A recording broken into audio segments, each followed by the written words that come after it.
Lorsqu'il n'est pas sur les plateaux télévisés ou en studio de danse, Jean-Marc Généreux passe du temps précieux avec les siens. Il est marié à France, qu'il connaît depuis qu'il a 9 ans, depuis de longues années. Ensemble, le couple a la chance d'avoir 2 merveilleux enfants. Jean-Francis, 26 ans, et Francesca, 23 ans. Sur les réseaux sociaux, le danseur et chorégraphe de 59 ans partage de temps à autre quelques instants en famille. Toutefois, il ne s'épanche que très rarement sur la mort de l'un de ses enfants.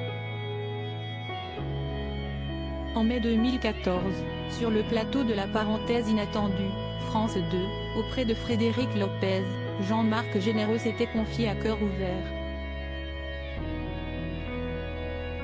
Il avait ainsi évoqué tout l'amour qu'il porte à sa femme, son quotidien avec sa fille atteinte du syndrome de Rett, une maladie dégénérative neurologique, mais aussi la disparition de l'un de ses enfants. Dans les contes de fées, on met un prince et une princesse, un roi et une reine, si est-il l'histoire de France et moi. Et tu dis que quand tu veux faire un enfant, ça va être facile car on s'aimait tellement. Mais ce n'est pas si simple, avait alors déclaré l'ancien juré de Danse avec les stars, TF1, qui signe son retour le temps d'un prime, Chris Mark étant touché par la Covid-19. Après un parcours quelque peu compliqué, Jean-Marc Généreux et France apprennent une belle nouvelle, elle est enceinte de jumeaux.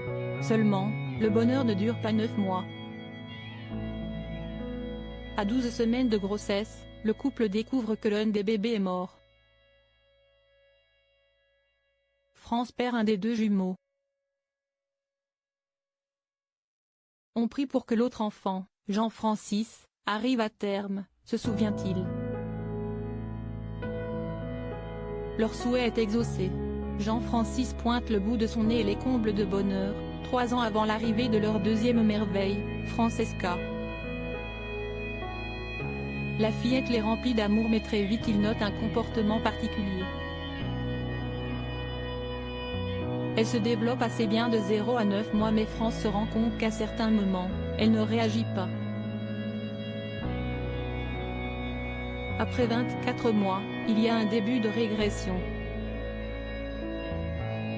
En l'espace de 3 ans, Francesca revient à un âge mental et à une dextérité d'un enfant de 9 mois, avait raconté le danseur.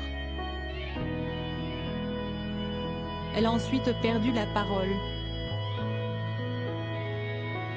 Il n'y a alors plus eu moyen de communiquer, elle se renferme sur elle-même et le diagnostic tombe, si est-il le syndrome de Rett.